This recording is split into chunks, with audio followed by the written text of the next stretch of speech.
Hello friends, welcome to Pebbles. நம்ம இன்னைக்கு செய்ய போறது ரவா பிரெட் தோசை. இது வந்து ரொம்ப ஈஸியா பண்ணலாம். அதாவது பிரெட் வந்து நம்ம 8 ஸ்லைஸ் எடுத்துக்கலாம். இது வந்து வீட் பிரெட் இல்லனா ஒயிட் பிரெட் நம்ம ரெண்டுல எது வேணாலும் எடுத்துக்கலாம். இது கூட தயிர், ரவை வந்து நான் half an hour soak பண்ணி வச்சிருக்கேன்.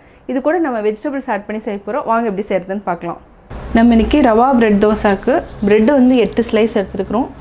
இத வந்து நல்லா பிச்சிட்டு மிக்ஸில அடிச்சு வச்சுக்கலாம். அதாவது பொடி பண்ணி வச்சுக்கலாம். பிரெட்டை வந்து நல்லா இந்த மாதிரி பிச்சு போட்டுக்கோங்க. இதுக்கு வந்து இந்த எடுத்துக்கலாம். வந்து லைட்டாக நம்ம பொடி பண்ணி வச்சுக்கலாம். நம்ம பிரெட்டு வந்து இந்த மாதிரி தூள் பண்ணி வச்சுக்கலாம். அடுத்து தேவையான பொருள் இப்போ நம்ம தயிர் வந்து 1 கப் எடுத்துக்கலாம். 1 கப் ரவை, அதாவது இது வந்து பெரிய பவுல். இதில் இதே அளவுக்கு நம்ம ரவையை வந்து நான் half an hour soak பண்ணி வச்சுருக்கிறேன். பெரிய வெங்காயம் 1 பொடியாக நறுக்கியிருக்கேன். கேரட் துருவி வச்சுருக்கிறேன். 1 கைப்பிடி கொத்தமல்லி, நம்ம வந்து 1 கேப்சிகமில் அதாவது குடமிளகாயில் பாதி இருந்தாலே போதும். 2 பச்சை மிளகாய் பொடியாக நறுக்கியிருக்கேன். கருவேப்பிலை பொடியாக நறுக்கியிருக்கிறேன். இது எல்லாத்தையுமே நம்ம மிக்ஸ் பண்ணிக்கலாம். இப்போ எப்படி செய்கிறதுன்னு சொல்கிறேன். நம்ம ஒரு பாத்திரத்தில் ஆல்ரெடி ஊற வச்சுருக்கிறவையை ஆட் பண்ணிக்கலாம். இது கூட நம்ம கொஞ்சமாக தண்ணி ஆட் பண்ணிக்கலாம். கலக்கி வச்சுட்டு நல்லா மிக்ஸ் பண்ணுங்க. நல்லா மிக்ஸ் பண்ணிட்டோம். இப்போ நம்ம ஆல்ரெடி அரைச்சி வச்சுருக்கிற பிரெட் கட்டி இல்லாமல் கலக்கிக்கலாம். கொஞ்சமாக தண்ணி விட்டுட்டு தயிர் கொஞ்சமாக மிக்ஸ் பண்ணிக்கலாம். 1 கப் எடுத்துருக்குறோம். நம்ம தேவையான அளவுக்கு ஆட் பண்ணிக்கலாம். ரவை வந்து நம்ம ஊற வைக்கலைன்னா ஒரு half an hour வந்து அதாவது மிக்ஸ் பண்ணிவிட்டு நல்லா ஊற வச்சிடணும். ஊற வச்சிட்டோன்னா தேவையில்லை. நல்லா மிக்ஸ் பண்ணிட்டோம். இது பார்த்திங்கன்னா இட்லி மாவு பதத்தில் இருக்கணும். இந்த மாதிரி இருக்கணும். ரொம்ப தண்ணியாக இருக்கக்கூடாது. இந்த மாதிரி கொஞ்சம் கெட்டியாக இருக்கணும். இப்போ நம்ம வெஜிடபிள்ஸ் வெங்காயம் எல்லாம் ஆட் பண்ணிக்கலாம். இப்போ நம்ம வெங்காயம் ஆட் பண்ணிக்கலாம். கேரட், கொத்தமல்லி, குடமிளகாய், பச்சை மிளகாய், கருவேப்பிலை இதையும் நம்ம ஆட் பண்ணிக்கலாம். நல்லா மிக்ஸ் பண்ணி விடலாம். இன்னும் ஒரு 4 ஸ்பூன் அளவுக்கு நம்ம தண்ணி விட்டுக்கலாம். ரொம்ப கெட்டியாக இருக்குது. தேவையான அளவு உப்பு ஆட் பண்ணிக்கலாம்.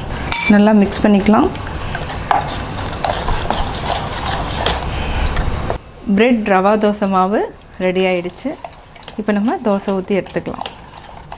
மாவு நல்லா ஊறிடுச்சு. அதாவது 5 நிமிஷம் வரைக்கும் நல்லா ஊறிடுச்சு. இப்போ பதம் பார்த்திங்கன்னா இப்படி தான் இருக்கணும். கொஞ்சம் அடை மாதிரி தான் இருக்கணும். அப்போ தான் வந்து என்னென்னா சாப்பிட்றதுக்கு நல்லாயிருக்கும். கொஞ்சம் சாஃப்டாக இருக்கும். இப்போ நம்ம கல் காஞ்சிருச்சு, ஊற்றிக்கலாம்.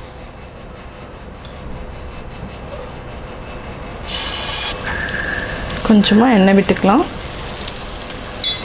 நல்லா வேகட்டும். வெந்ததுக்கப்புறம் நம்ம திருப்பி போட்டுக்கலாம். இப்போது ரெடி ஆயிடுச்சு. நல்லா வெந்துடுச்சு. இப்போ எடுத்துக்கலாம்.